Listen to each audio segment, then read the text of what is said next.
Des baptêmes de plongée sous-marine dans le département, ce n'est pas commun. Pourtant, samedi soir, ils étaient une centaine de 7 à 77 ans à s'y atteler dans les profondeurs de 3 mètres de la piscine de la Chapelle Saint-Luc. Ce qui attire dans la plongée, c'est, on va dire, être libre sous l'eau et la découverte des fonds marins. À partir du moment où on a commencé à goûter un petit peu la plongée sous-marine en piscine, après on s'oriente tout doucement vers le lac et après vers la mer ou les océans. La piscine sert uniquement à la formation technique. Ce week-end, les novices ont mis leur palle pour la première fois.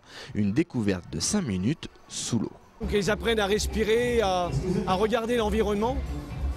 C'est les carreaux pour l'instant. Et puis bon, ils voient les nageurs nager proche sur la surface. Le profil des personnes de ce soir, c'est des gens qui n'ont jamais ni mis des palmes, ni un scaphandre sur le dos, qui n'ont jamais peut-être aussi mis la tête sous l'eau. Lorraine s'est jetée à l'eau. Ce baptême en piscine semble lui convenir, comme le prouvent ces images filmées par Rodolphe. Je préfère faire dans une piscine, c'est plus rassurant.